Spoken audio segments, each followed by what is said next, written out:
दोस्तों, कस्टमर को उसके कपड़ों से नहीं आंकना चाहिए, ये मैं आपको समझाना चाह रहा हूँ। क्योंकि क्या होता है, वो अभी रील नहीं देखी आपने एक मर्सिडीज़ वाली? एक वो चड्डे के अंदर जाता है आदमी और बोलता है, "एक मर्सिडीज़ दे दो मेरे को", निकाल के नकदी वहाँ पे ऐसे पैसे। Did you see that? What was that? Oh my goodness. Her customer को उसके हिसाब से ट्रीट कीजिए। आप ये समझ के ट्रीट कीजिए कि वो भगवान है। कस्टमर इज गॉड कहते हैं ना। आज पहली बार मैं आई हूँ सूरत में। लाइफ में पहली बार सूट पहन रखा है मैंने, लेकिन जैसे यहाँ का पूरा स्टाफ इतना स्मोक है और इतना देर है ना कि मेरे पास करोड़ रुपए करने लगे।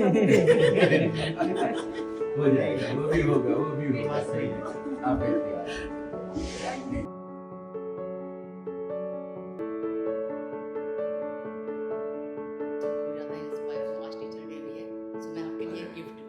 अरे वाह! गिफ्ट तो आप आ गए, वही मेरे लिए बहुत बड़ी बात है।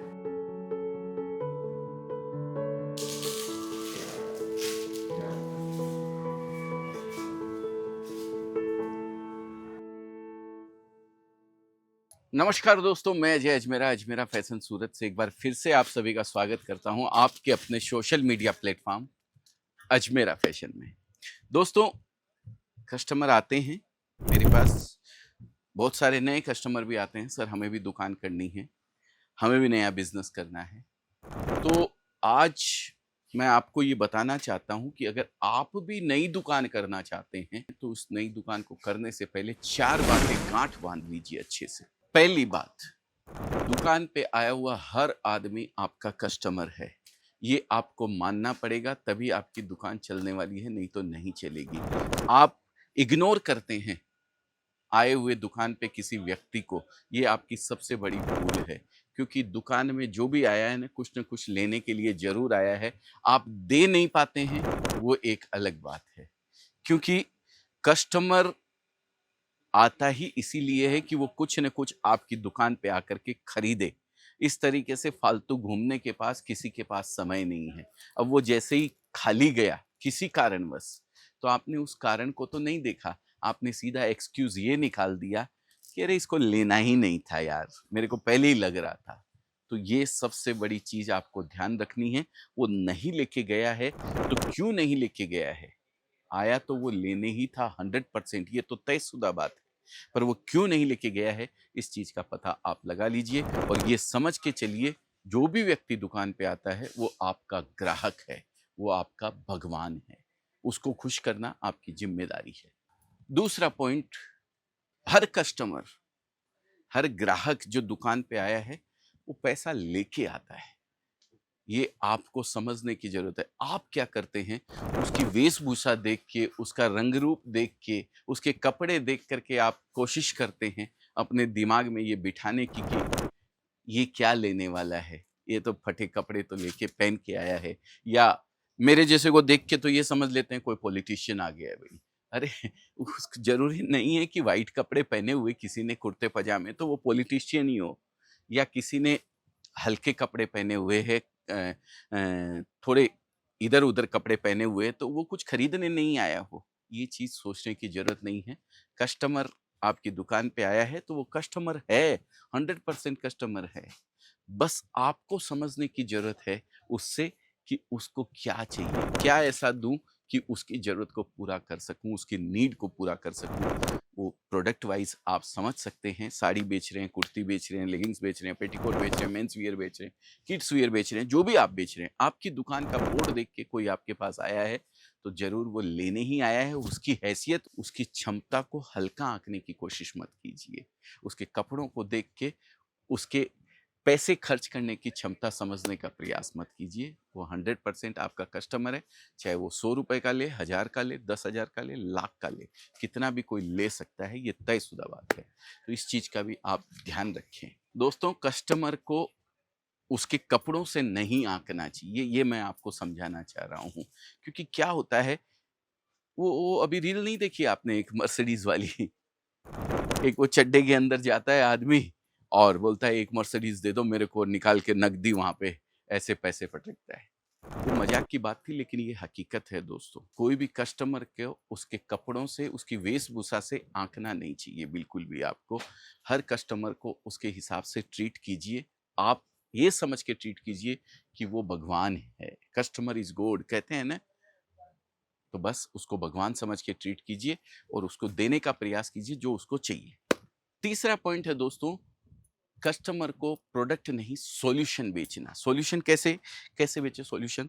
तो आपने एक कहावत सुनी होगी ना, वो इतना बड़ा सेल्समैन था कि गंजे को भी कंगी बेच देता था।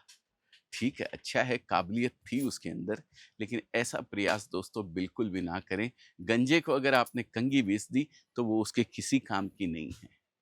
वो दोबारा जिंदगी में आपकी दुकान पे घूम के नहीं आएगा और कस्टमर रिपीट ही कमाई करवाएगा। पहली बार आया हुआ कस्टमर कभी भी कमाई नहीं करवाता है। पहला कस्टमर तो आपसे कुछ न कुछ लेके ही जाएगा, लेकिन रिपीट कस्टमर आपको कहीं ना कहीं कमाई करवाता है। और रिपीट कस्टमर जब आता है जब आप उसकी किसी प्रॉब्लम का सॉल्यूशन उसको देते हैं। उसको प्रोडक्ट नहीं, उसको कुछ ऐसा देते हैं जो उसके काम का हो, जो उसकी जरूरत का हो। तो दोस्तों, गंजे को कंगी बेचने वाला किस्सा जो है ना, वो पुराने जमाने की बात है। आज ये चीज नहीं चलती है, इसलिए कस्टमर को प्रोडक्ट नहीं सॉल्यूशन बेचने का प्रयास करें, तो आपकी दुकान चलने ही चलने वाली है। आते हैं चौथे पॉइंट की ओर। एक चीज हमेशा ध्यान रखिए दोस्तों, 100 कस्टमर आपकी दुकान पे आते हैं तो 100 के 100 नहीं लेके जाएंगे। कोई ना कोई कस्टमर खाली जरूर जाता है, इस चीज का जरूर ध्यान रखिए। होता क्या है, सुबह सुबह कस्टमर आता है और आपके यहाँ से मान लीजिए उसने नहीं लिया, आप एनर्जी डाउन करके बैठ जाते हैं। दूसरा कस्टमर अगर खाली चला गया तो ऐसा दिमाग खराब करके बैठ जाते हैं कि पूछो मत बात, आज तो क्या हो गया। बस यही चीज मैं आपको समझाना चाहता हूँ। ये चीज आपको एक्सेप्ट करनी पड़ेगी कि हर कस्टमर आपके यहाँ से प्रोडक्ट लेके नहीं जाएगा। कुछ कन्वर्जन रेशियो होता है जिसको मानना पड़ेगा, वो परसेंटेज आपको निकालना है। आपके पास 100 ग्राहक आते हैं तो 90 लेके जाते हैं कि 10 लेके जाते हैं कि 50 लेके जाते हैं, उस कन्वर्जन रेशियो को बढ़ाने का प्रयास अपने को करना है, लेकिन एनर्जी डाउन नहीं होने देनी है, आपका उत्साह डाउन नहीं होने देना है। क्योंकि जब 2 कस्टमर खाली चले गए तो हम तो ऐसे उदास होकर बैठ जाते हैं कि हम किसी लायक है ही नहीं, ये क्या कपड़ा हमने बना दिया, कैसी चीज हमने बना दी है। ऐसा नहीं है दोस्तों, कस्टमर खाली जाएगा ही जाएगा। ये हर दुकान का नियम है, ये होता ही होता है, हर बिजनेस का नियम है। सब जियो नहीं ले लेते हैं, कोई वोडाफोन भी लेता है, कोई आइडिया भी लेता है, कोई एयरटेल भी लेता है। ठीक है ना? तो हर कस्टमर आपके यहाँ ही आके लेके जाए ऐसा नहीं पॉसिबल है, लेकिन अपने कन्वर्जन रेशियो को सुधारने की आपकी जिम्मेदारी है। आपका 10% का रेशियो खाली जाने का है, या 20% का रेशियो खाली जाने का है, या 30% का रेशियो खाली जाने का है, तो उस रेशियो को आपको कम करना है कि खाली कस्टमर आज 10 गए हैं, कल मैं कोशिश करूंगा कि 9 ही कस्टमर खाली जाए या 8 ही कस्टमर खाली जाए। ये रेशियो को आपको सुधारना है। तो ये 4 बातें थी जो मुझे लगा आप लोगों को नई दुकान करने से पहले समझा देनी चाहिए, जिससे आपकी दुकानदारी के अंदर इजाफा हो, आपकी ग्राहकी के अंदर इजाफा हो और आप आगे बढ़ते रहें। तो मैंने आप लोगों के साथ ये चारों पॉइंट शेयर कर दिए हैं। अगर अच्छे लगे हो तो लाइक कीजिए।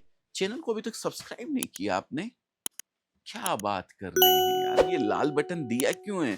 दबाने के लिए दबा दीजिए, अंगूठा लगाइए, फटाफट इसको चैनल सब्सक्राइब कर दीजिए, जिससे सबसे पहले इस तरीके के वीडियोस आपको मिलते रहें और कहीं ना कहीं आप भी अपने बिजनेस के अंदर, अपनी दुकान के अंदर इन सबको इम्प्लीमेंट करते रहें। बहुत बहुत मंगल शुभकामनाएं नई दुकानदारी करने के लिए, नई दुकानदारी सोचने के लिए, नई दुकानदारी की तरफ पहला कदम बढ़ाने के लिए। इसीलिए तो आप ये वीडियो देख रहे हैं ना कंटिन्यू। तो बहुत बहुत धन्यवाद और बहुत बहुत मंगल शुभकामनाएं। जय हिंद, जय भारत।